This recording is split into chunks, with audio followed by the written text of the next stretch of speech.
Kick-ass facts, is there a correlation between tattoos and criminal behavior? Short answer is yes. Long answer is pew pew pew pew!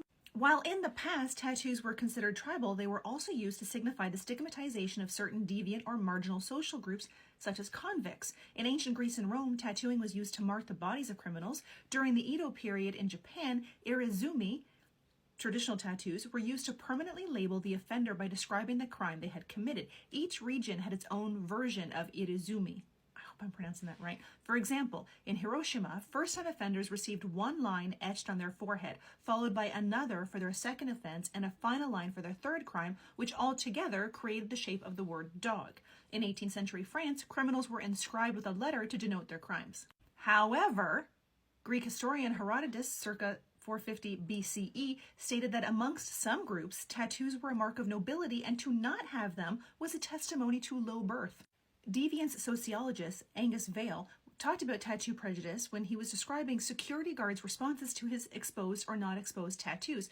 During the winter, when he could hide his tattoos, he went largely unnoticed while shopping. However, in the summertime, when his tattoos were visible, he received negative attention from security personnel.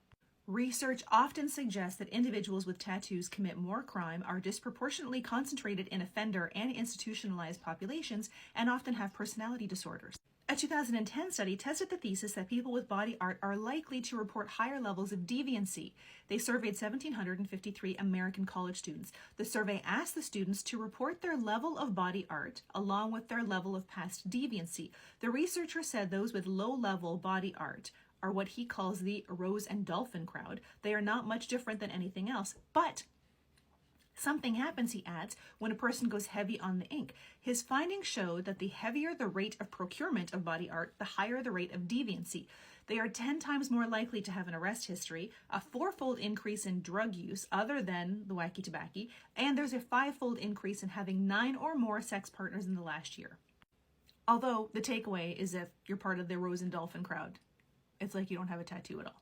A 2014 study found that tattoo males exhibited significantly higher risk factors, pointing to greater propensity towards crime and other deviant acts such as smoking and binge drinking. Most studies on tattooing in criminology have examined the prevalence of tattoos among prison inmates, and these studies have generally reported a strong correlation between tattoos and inmates committing a greater frequency of offenses, more disciplinary infractions in prison, and more risk of future recidivism after release.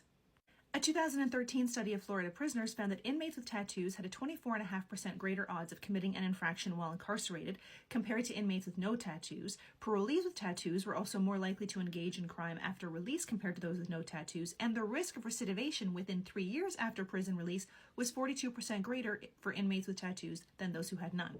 Although there is a possible link, and it's not just the tattoos, it could be that people with tattoos are perceived as more threatening or irresponsible by society because of their tattoos, and consequently they could be more likely to be arrested, charged, and remanded into custody than those without. It is also possible, once in prison or labeled a criminal, these individuals may be more prone to get tattoos to reinforce their deviant lifestyle and criminal behavior.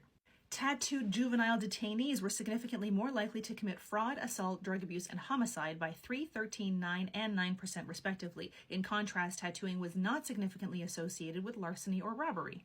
A 2016 investigation was conducted using 15 short descriptions of criminal behavior, which represent different crimes. For example, theft, burglary, malicious damage, consuming drugs, drinking alcohol in public, or acting violent.